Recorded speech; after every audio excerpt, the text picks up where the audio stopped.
Hi, I'm Shan Wu with a Undercolor of Law hot take on FBI Director Chris Wray quitting. Now, here's the director's explanation of why and what he's doing. Take a listen here. After weeks of careful thought, I've decided the right thing for the Bureau is for me to serve until the end of the current administration in January and then step down. My goal is to keep the focus on our mission, on the indispensable work each of you is doing every single day. And in my view, this is the best way to avoid dragging the Bureau deeper into the fray. So there are some commentators who believe that Director Wray is actually engaged in a clever move here to make things harder for Trump. He's not. Let's break it down a little bit. We'll put up a screenshot of a New York Times opinion piece that talked about this idea that Wray is actually acting in defiance of Trump. Here's why I think that's wrong. So this opinion writer thinks that Wray cleverly came up with a way to put up an obstacle against Trump installing Kash Patel, who he wants to be the new FBI director.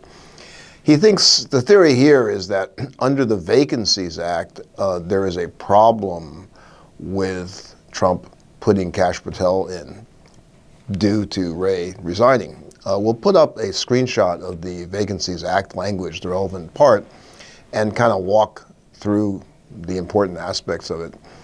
The big focus here is that the opinion writer and other legal commentators too, it's not just him, think that this 90-day requirement is what will provide the obstacle to Trump, meaning Kash Patel has not been serving in any capacity in the government for 90 days, much less within the agency. And so that's the focus here. And oh gosh, how clever, Wray resigns. You can't really have Trump use the Vacancies Act to fill this position with Patel because he isn't qualified under this. So unfortunately, while that aspect of it is true, which is Patel's not in the government right now, and he also doesn't fall under the category of having previously or currently serving in what's called a PAS position, which is a presidential appointed position with the consent and advice of the Senate, gets abbreviated to PAS, making him unqualified to be appointed under the Vacancies Reform Act. So that part is true. The only problem is that's the subsections A2 and A3. For some reason, these commentators are ignoring the fact that Patel can get exactly to the same place by being appointed a deputy director. And really, it's a little bit of avoiding the common sense aspect of it as well. So within that provision, if you want to look at it, you can see that there's no particular guidelines on who can be appointed deputy director. So right now, there's a deputy director. So when Wray quits, theoretically at that moment, that deputy director who's been serving already steps into it.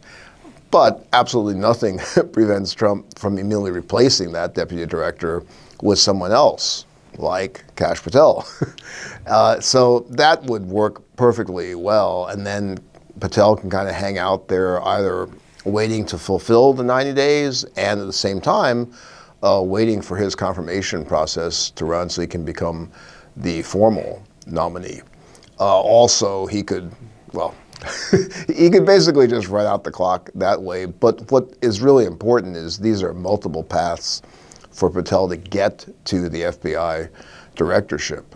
Professor Ann Connell puts up on Blue Sky her point here, and we'll put that up for you too. That's the countervailing viewpoint that the opinion that this is some end run around Trump is really not viable. Now, you don't really have to take a deep dive into the law to understand the common sense point that I was making, which is a regime that's willing to install unqualified leaders just on the basis of them being loyal, they're not going to get hung up on some legal niceties. So let's play it out here where Trump violates the Vacancies Act, right? He appoints Patel, whether as deputy director, as under the Vacancies Act, the acting director, whatever he wants to do, but there's something wrong with it. Who is going to actually do something about that? Normally, you'd have someone advise Trump, oh no, that's not the process, you have to follow the process, but who's going to do that? You think someone like Trump's soon-to-be presidential counselor, Alina Habba, is going to tell him, no, you can't do that? either because she wants to give him actually correct legal advice or because she actually understands the law. Further undercutting the idea that Director Wray is acting with some sort of brilliant plan is also there's a fuzzy legal area of whether if Wray was fired, meaning he hung out until Trump actually got rid of him, whether that would make it easier or harder for Trump to use the Vacancies Act. That's just sort of a fuzzy area right now. Just as a reminder for the big picture, the FBI is not a truly independent agency. They are part of the Department of Justice. And theoretically, the Attorney General has authority over the FBI Director. The FBI Director reports to the Attorney General. The main independence comes from the term that the FBI Director is appointed to a 10-year term, 10 years chosen with some care because it's meant to outlast any particular presidential administration, even someone who's a two-termer, right? There's only going to be 8 years, but the FBI Director goes past that for 10 years. But, of course, that does not account for presidents who just fired their FBI directors, as Trump has shown no hesitancy to do, like when he got rid of James Comey. His threatening to fire Chris Wray makes it plain to any FBI director that if they show too much independence from Trump, he's just going to get rid of them. And that's going to completely circumvent the whole 10-year term idea of independence. Now, when you combine that with the lack of independence that Trump's presumable Attorney General pick is going to demonstrate, Pam Bondi, it's pretty obvious that's what's going to happen in the unlikely event that Kash Patel shows any signs of wanting to rebel or becoming too full of himself for Trump's taste. He's just going to be gone. That's the problem with institutional guardrails like a 10-year term meant to give some insulation from the political winds to the FBI Director. It serves a purpose, and it kind of states an intention because of a 10-year term. But when you have a regime that wants to abuse its power, wants to break the guardrails, then obviously the 10-year term means nothing unless you wrote the law in a way that the president cannot fire the FBI Director. That, of course, gets you into a balancing question about separation of powers, which is also meant to be part of the guardrails, right? You put down the rule here that it's a 10-year term, and one assumes, if things are working right, that the presidents aren't going to violate that because there's political price to pay for that. Normally, the idea was the president wouldn't dare to act in such an authoritarian way to just fire the FBI directors to get around the 10-year term, because politically that would be suicide or would be very damaging to them. That's the problem when there's too much reliance on this balancing effect of normal institutions. So I'm really going to come down on the side of disagreeing strongly that Director Wray is playing some sort of three-dimensional chess here. After all, look at who appointed him in the first place. He certainly wasn't originally appointed because Trump thought he was going to be extremely independent-minded.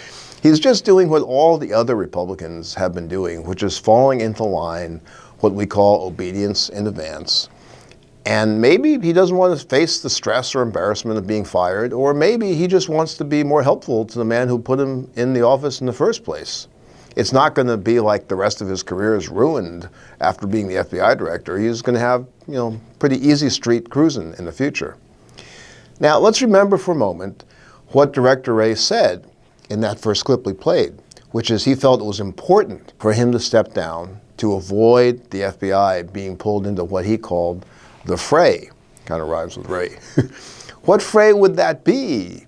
If he was really an independent FBI director, like he's standing up and strong for the integrity of the Bureau, what is the fray he's worried about here? The criticism that's been directed at the FBI over many administrations and with Trump railing at them, that's not being pulled into the fray. That's just doing your job and being criticized for it. It's not actually having to engage in a political tug of war.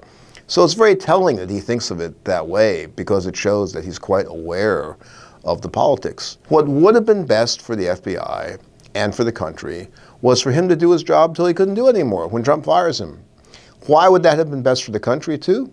It's because it would make Trump do things in sunlight. That's what we need to do. I'll keep saying that. The regime has to be forced to act in sunlight. He should have stood there tall until Trump cut him down, rather than letting Trump cut him down, who's already kneeling before him. That affects the ability of the regime to do things in the dark, make them do it in the light. People would be debating, oh, look at that, he fired the FBI director for what reason other than the fact they didn't like him? That's the sort of thing we need to have out there so people see what is actually happening. The way that you hide wrong things is to do them quietly in the dark. We need to always, always force them to do it in daylight. So that's it for now. Good to talk to you, and thank you again for the replies and comments. Do keep them coming, and we will talk to you soon. In collaboration with the Midas Touch Network, we just launched the Legal AF YouTube channel. Help us build this pro-democracy channel where I'll be curating the top stories at the intersection of law and politics. Go to YouTube now and free subscribe at Legal AF MTN. That's at Legal AF MTN.